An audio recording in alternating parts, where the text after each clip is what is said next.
The third season of Squid Game is based only on metaphor. If season 1 of Squid Game hadn't been made, season 3, which is really simply the second half of season 2, may have been a pretty good series. However, it did. As a result, season 3 is now known as The Hunger Games or Hangover 2, Television's Catching Fire. A continuation is unavoidable when a program reaches that kind of popularity, and season 1 continues to be the most watched series on Netflix worldwide. Just said, there is just too much money at stake to turn down. However, a program that once provided a scathing indictment of capitalism begins to devour itself when money becomes the main incentive to keep a tale going. Given that the follow-up season is arbitrarily divided in two and comes right after a reality show spin-off that was a blatant cash grab, that message seems unconvincing. Seasons 2 and 3 aren't horrible, they're simply superfluous. It's redundant, which is much worse. It is not an anthology of brand new tales with well-known themes. It is only a remix of the original, with the same unavoidable results.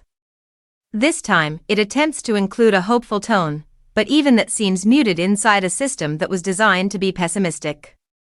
Where season 2 left off, season 3 continues. The effort of Song Ji-hun, Lee Young-jae, to start a rebellion inside the game is unsuccessful.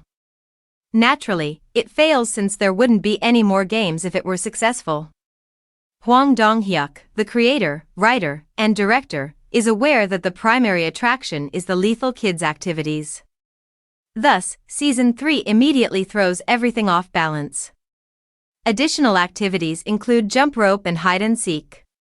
The governing elite, a group of avaricious, violent males, maintains the appearance of democracy with the support of more players who voluntarily choose to remain in the game. It's okay because the people who wanted cheaper eggs and cheaper gas voted for this. The similarities to America, where millions of Medicaid patients gave up their health care, and maybe their lives, in exchange for the possibility of cheaper food, are difficult to ignore. They did vote in favor of it. However, nobody anticipates that the leopards would devour their face. Everyone thinks they will outlive the others and take home the $45 million that has been earned. However, it isn't how capitalism works. The people who never played in the first place end up winning. Those who benefit from the game rather than those who are harmed by it. It's not that a malfunctioning system doesn't ultimately consume a few high-ranking officials and the many foot troops responsible for maintaining it. Since the metaphor is the only thing that remains relevant in season 3, I'm aware that I'm losing myself in it. Despite everything, the players vote for a new administration to continue the game because they are so naive as to believe that if they make it through the previous round, they would make it through the next and get even more money. And even the one individual who comes back believing he can rescue lives by overthrowing the system from within? He learns the hard way that something so big, strong, and ingrained cannot be destroyed by one man.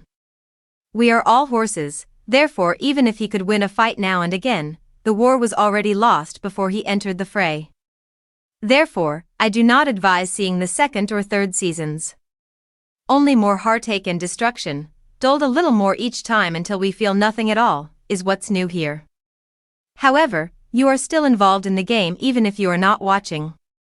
The machine will continue to grind until the players understand that the only way to win is to ruin the game jointly, even if a few cogs break.